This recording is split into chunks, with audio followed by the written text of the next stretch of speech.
지금까지는 사무엘서가 이렇게 시간순으로 계속 쓰여지게 되었습니다.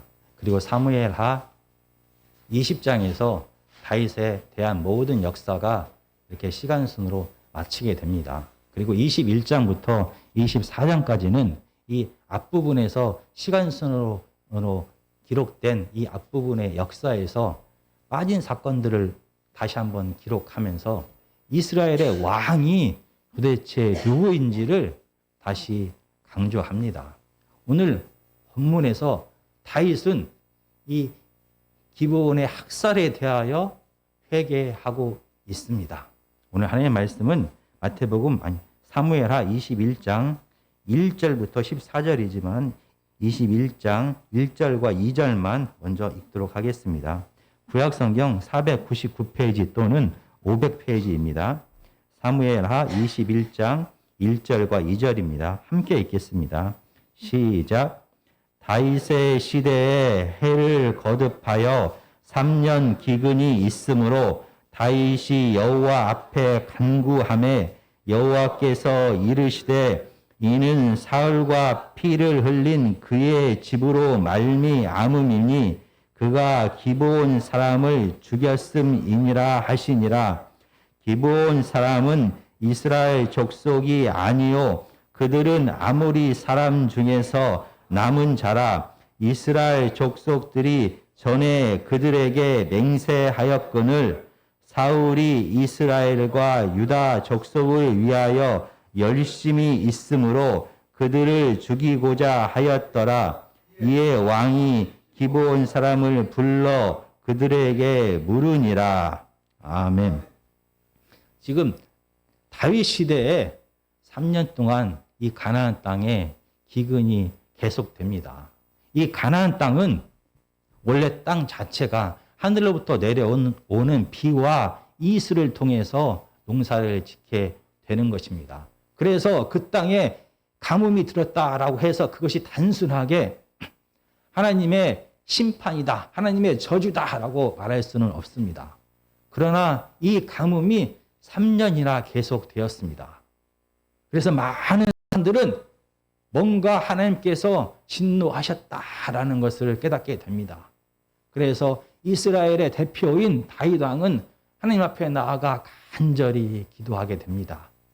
그러자 이 가뭄의 원인이 바로 전임 왕이었던 사울이 기브온 사람들을 학살했던 것 때문이다라는 것을 알려주셨습니다. 이 기브온 사람들은 도대체 누구입니까? 여호수아 9장 15절과 23절을 제가 읽어보겠습니다. 여호수아가 곧 그들과 화친하여 그들을 살리리라는 조약을 맺고 회중 족장들이 그들에게 맹세하였더라. 23절입니다. 그러므로 너희가 저주를 받나니 너희가 대를 이어 종이 되어 다 내 하나님의 집을 위하여 나무를 패고 물을 깃는 자가 되리라 하니.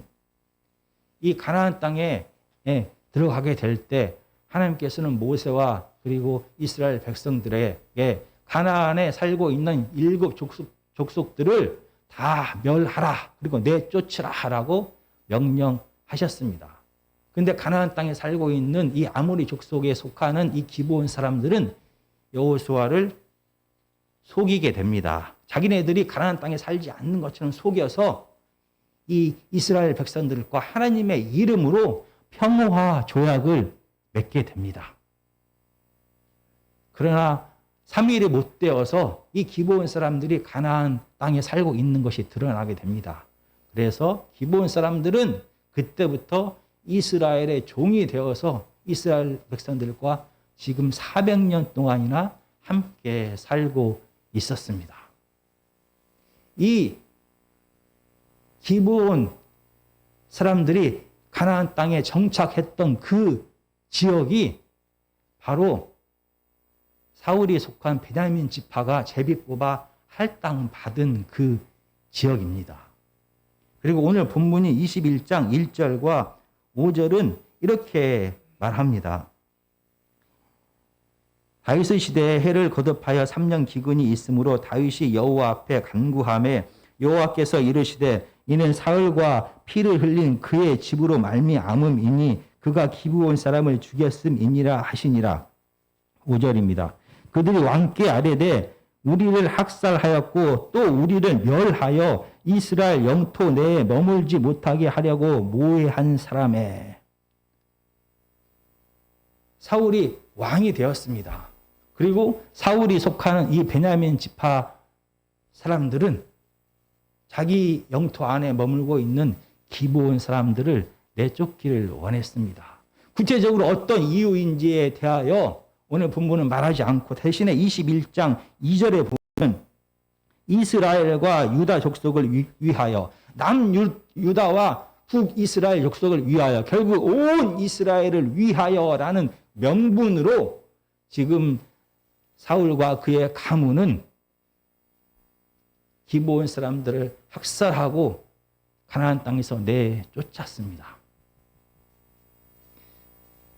그들의 이유가 무엇인지 분명하지 않지만 분명히 사울 왕과 사울 가문의 개인적인 이익을 위하여 그들은 하나님과의 언약을 맺은 하나님의 이름으로 언약을 맺은 이 평화 조약을 깨게 됩니다.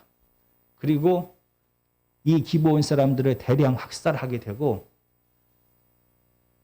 400여 년 동안이나 함께 살았던 그들을 내쫓게 되는 것입니다. 그런데 이상합니다. 아무리 이 기브온 사람들이 여호수아와 평화 조약을 맺었다 할지라도 그들은 원래 하나님께서 가나안 땅에서 전부 다 멸하라라고 말한 이방인입니다. 그런데 그 이방인을 사울왕과 사울왕의 가문이 죽였다라고 해서 하나님의 택한 이스라엘에게 3년이나 가뭄을 저주를 내리시는 것이 합당합니까? 그리고 그 저주가 그 일을 행한 사울 시대가 아닌 다윗 왕의 시대에 그 저주가 3년이나 임하게 되었습니다. 그리고 그 일을 행한 사울 왕과 그의 가문이 고난을 받은 것이 아니라 온 이스라엘이 이 핏값을 함께 받고 있는 것이 정말 합당합니까? 우리가 다시 한번 생각해 보면은 비록 기브온 사람들이 이스라엘 땅에서 완전히 멸해야 될 이방인이지만 그들이 비록 개와 돼지처럼 여기는 이방인이지만 그들은 하나님의 이름으로 이스라엘과 평화 조약을 맺은 자들입니다. 하나님의 이름으로 맺은 평화 조약을 깨면서 하나님을 위하여 이스라엘을 위하여라는 명분으로 이 기브온 족속을 대량 학살한 것을 하나님은 용서할 수가 없었습니다. 비록 그들이 이방인일지라도 아무런 힘도 없이 그의 가족들이 다 죽임을 당하고 평생 동안 살았던 그 땅에서 쫓겨나면서 흘리는 피 눈물을 하나님을 결코 간과할 수가 없었습니다. 그래서 그 땅에 심판이 임한 것입니다. 비록 다윗 왕이 그 일을 행하지 않았을지라도 우리는 알 수 있습니다. 그 일은 한 지역에서 행해진 작은 일이 아닙니다. 다윗은 왕이 되었을 때 왜 이 기브온 사람들의 억울함을, 이 억울한 학살을 해결하지 않은 것입니까? 다윗은 어쩌면은 이 기브온 사람들의 학살에 대하여 사울 가문을 심판하게 되면 많은 사람들로부터 손가락질을 받으며 오해를 받게 될 것입니다. 다윗은 정치적인 보복을 한 것이다. 다윗은 미래의 잠재적인 경쟁자를 제거한 것이다. 라는 오해를 받게 될 것입니다. 그리고 실질적으로 이 일이 행해진 다음에 사울 지파들은, 사울 자손들은 그렇게 생각했습니다. 사무엘하 16장 7절과 8절입니다. 다윗이 압살롬을 피해 도망가고 있습니다. 시므이가 저주하는 가운데 이와 같이 말하니라. 피를 흘린 자여 사악한 자여 가거라 가거라. 사울의 족속의 모든 피를 여호와께서 내게로 돌리셨도다. 바로 사울 지파에 속하는 시므이는 오늘 본문에 나온 이 사건이 바로 다윗이 자기 개인적인 복수를 위하여 자기 개인적인 경쟁자를 제거하는 목적으로 사용했다라고 그를 비난했습니다. 다윗은 침묵을 택하게 됩니다. 사울왕 시대 사울왕과 그의 가문은 이 기브온 사람들을 아무런 이유도 없이 자기네들의 이익을 위하여 무참히 학살하고 내쫓았습니다. 그때 온 이스라엘 백성들은 사울과 그의 가문의 힘이 무서워서 이 일에 침묵했습니다. 그리고 다윗이 왕이 된 다음에도 이 기브온 사람들의 억울한 이 학살은 자기 가족의 일이 아닙니다. 그래서 온 이스라엘은 무관심했습니다. 이렇게 사울 왕과 그의 가문의 죄악과 다윗과 온 이스라엘의 침묵과 무관심으로 인하여 이 무죄한 기브온 사람들의 피가 온 가나안 땅에 깊이 깊이 뿌리 내렸습니다. 아담과 하와의 불순종으로 인하여 땅이 저주를 받아 가시덤불과 엉겅퀴를 내었던 것처럼 온 이스라엘의 불순종으로 인하여 가나안 땅은 저주를 받아 생명을 공급할 수 없게 되었습니다. 그 결과 3년이나 가뭄이 계속 되었던 것입니다. 이스라엘의 왕은 하나님을 대리하는 자입니다. 이스라엘의 왕은 이스라엘 백성들을 대표하는 자입니다. 늦었지만 다윗은 하나님을 대신하여 이 심판을 실행하기 시작합니다. 정의를 세우기 시작합니다. 늦었지만 다윗 왕은 이스라엘 백성들을 대표하여 이 고난받은 기브온 사람들에게 회개했습니다. 21장 3절부터 6절까지입니다.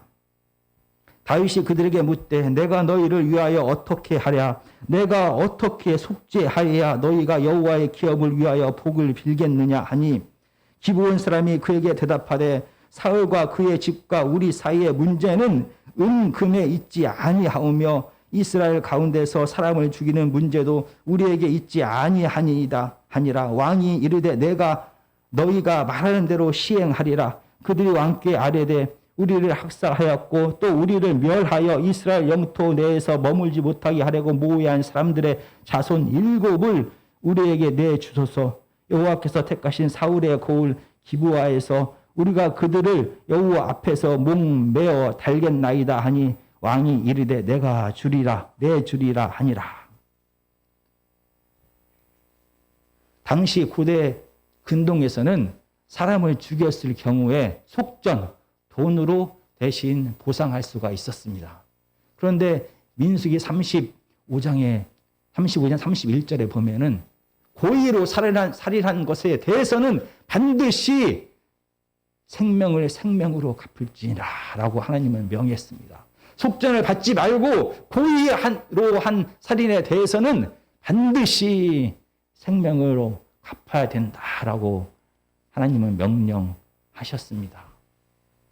그래서 기브온 사람들은 자기네들의 대량 학살에 비하면 너무나 적은 숫자이지만 완전함을 드러내는 7명의 제한된 생명의 심판을 요구하는 은혜를 이스라엘에게 베풀었습니다. 다윗 왕은 자기가 하나님의 이름으로 언약한 요나단의 아들을 제외하고 사울 왕의 후손 중에서 7명을 택하여 기브온 사람들에게 넘겨줍니다. 기브온 사람들은 사울 왕의 고향이자 사울 시대의 수도였던 기브아에 그들을 죽여서 나무에 매달았습니다. 많은 이스라엘 백성들은 사울 왕과 그의 가족과 그리고 그의 선조들의 침묵과 방관과 무관심에 대하여 그 심판의 결과가 무엇인지를 눈으로 똑똑히 보게 되었습니다. 늦었지만 이 가나안 땅에 정의의 피가 흘러가게 된 것입니다. 그럼 하나님의 진노가 멈추고 비가 내려야 하는 것입니다. 그런데 비가 내리지 않습니다. 지금 이 시기는 보리를 추수하는 4월입니다. 이스라엘의 4월은 비가 전혀 내리지 않는 건기입니다. 10월 말이나 돼야 이제 우기가 시작되면서 비가 내립니다. 당연히 비가 내리지 않는 게 너무나 당연합니다. 이 건기에 이 가뭄이 멈추고 하늘에서 비가 쏟아진다는 것은 하나님의 저주가 이제 끝났다는 것입니다. 하나님의 저주가 끝나면은 나무에 매달린 이 시체를 내려서 매장할 수가 있게 됩니다. 그런데 7명을 나무에 매달았음에도 불구하고 비는 내리고 있지 않습니다. 도대체 아직 해결해야 될 문제가 더 남아 있는 것입니까? 아니면 기브온 사람들이 마음으로는 이스라엘의 죄를 용서하지 않은 것입니까? 21장 10절입니다. 아야의 딸 리스바가 굵은 배를 가져다가 자기를 위하여 바위 위에 펴고 곡식 배기 시작할 때부터 하늘에서 비가 시체에 쏟아지기까지 그 시체에 낮에는 공중의 새가 앉지 못하게 하고 밤에는 들짐승이 범하지 못하게 한지라. 바로 이 리스바는 사울의 첩입니다. 그의 2 아들이 지금 나무에 매달려 죽었습니다. 이스라엘의 4월은 작년 한국의 여름보다 훨씬 더 덥습니다. 낮에는 도저히 활동을 할 수 없습니다. 이 리스바는 굵은 베옷을 입고 이 자기 아들들의 시체와 자기 친족들의 시체 앞에 서 있습니다. 날씨가 더워서 썩어가는 이 시체를 지키면서 이 낮에는 목숨을 걸고 이 무더위와 싸우면서 새들을 쫓고 있습니다. 밤에는 너무나 추워서 목숨을 걸고 들짐승으로부터 이 시체들을 지키고 있습니다. 왜냐하면 이스라엘 사람들은 제대로 매장하지 못하면 영원한 안식을 얻지 못한다라고 생각했습니다. 비록 하나님의 심판을 받아서 이 7명의 사울의 자손들이 죽었지만 그래도 제대로 매장하여 마지막 명예는 지켜야 하고 제대로 매장하여 영원한 안식을 주어야 하기 때문입니다. 이 리스바는 자기의 목숨을 걸고 이 희생과 사랑으로 이 시체들을 지키고 있습니다. 이 이야기를 다윗은 듣게 됩니다. 그리고 다윗은 깨닫게 됩니다. 자기가 했어야 됐는데 잊어버린 그 일을 행하기 시작합니다. 21장 12절부터 14절까지입니다.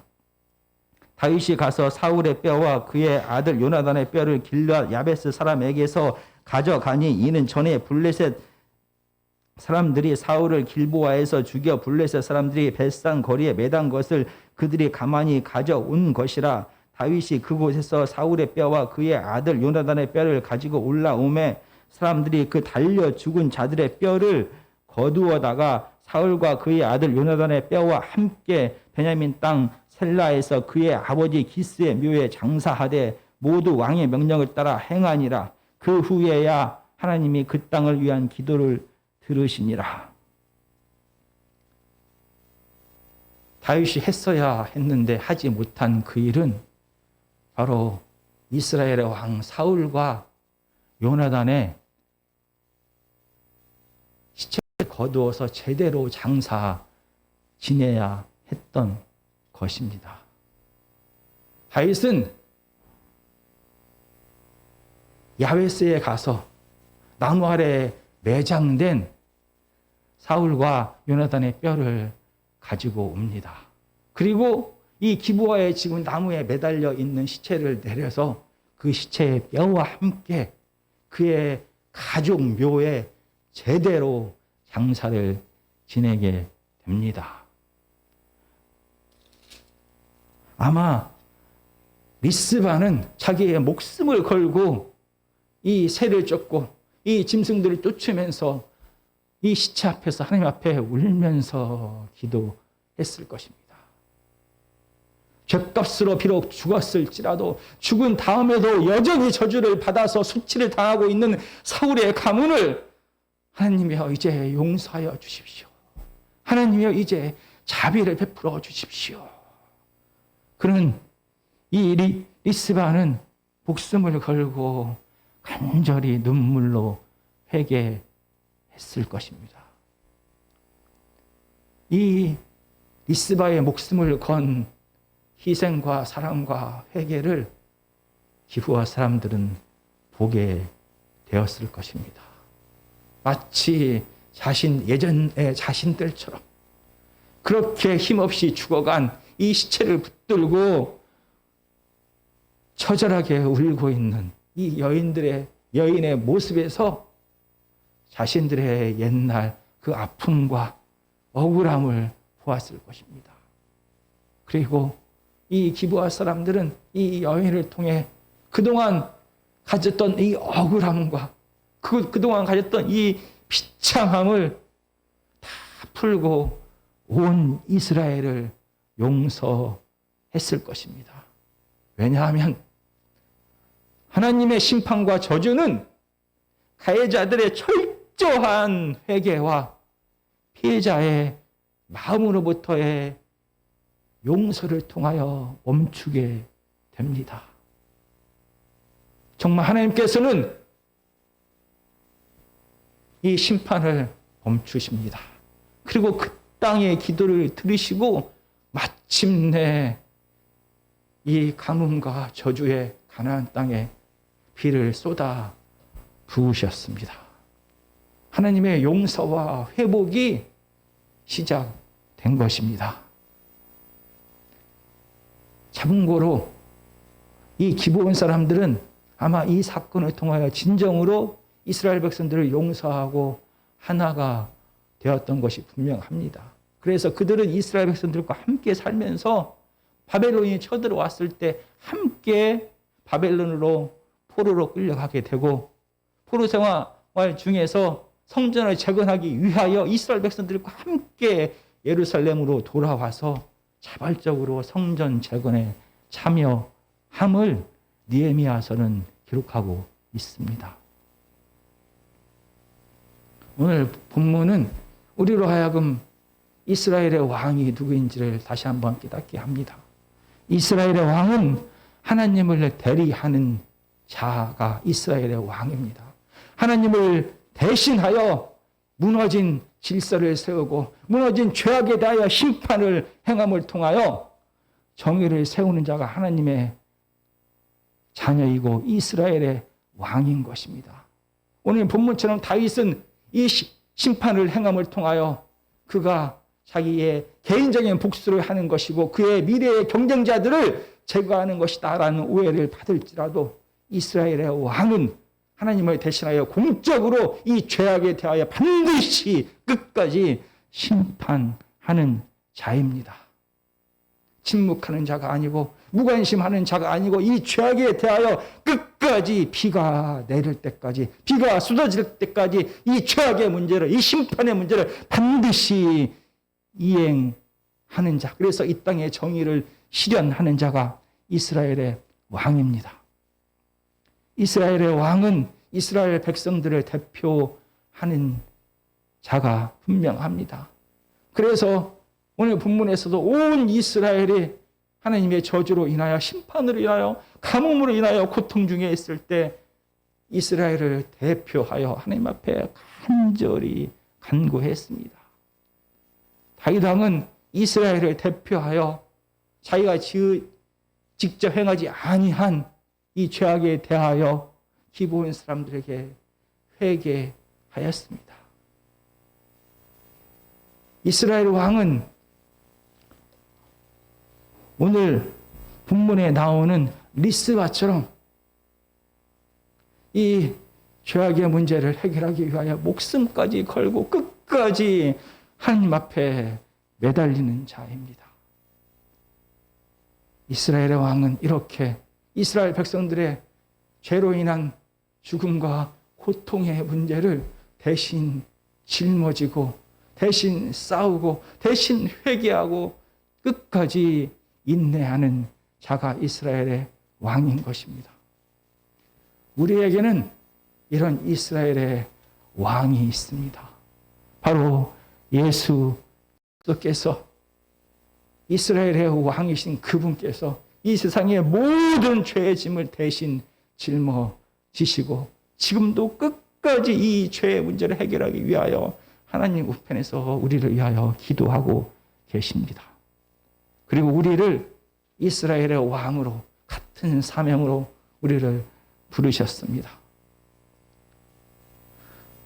이 죄의 결과와 영향으로 이 땅에 고통이 가득합니다. 이 세상의 고통, 내 이웃의 고통을 내 고통인 것처럼 아파하며 하나님을 향하여 이것들을 향하여 기도하며 나아가는 자가 하나님의 자녀인 것입니다. 내 이웃의 고통에 내 고통이 아니기 때문에 내 가족의 고통이 아니기 때문에 침묵하거나 무관심하는 것이 아니라 내 고통인 것처럼 목숨을 걸고 끝까지 비가 올 때까지 하늘로부터 용서와 자비가 내릴 때까지 기도하고 매달리고 몸부림치고 나아가고 나눠주며 살아가는 자가 이스라엘의 왕이고 우리를 택하신 하나님의 목적인 것입니다. 우리 주위에 아파하는 사람들이 많습니다. 우리 주위에 고통당하는 자들이 많습니다. 내 일인 것처럼 포기하지 않고 비가 내릴 때까지 회복이 될 때까지 그들을 위하여 기도하고 그들과 함께 살아가는 자가 바로 이스라엘의 왕인 것이고 그 일을 위하여 하나님께서는 우리를 부르셨습니다. 사랑과 용서와 회복의 비가 쏟아질 때까지 멈추지 않는 저와 여러분이 되기를 간절히 기도합니다.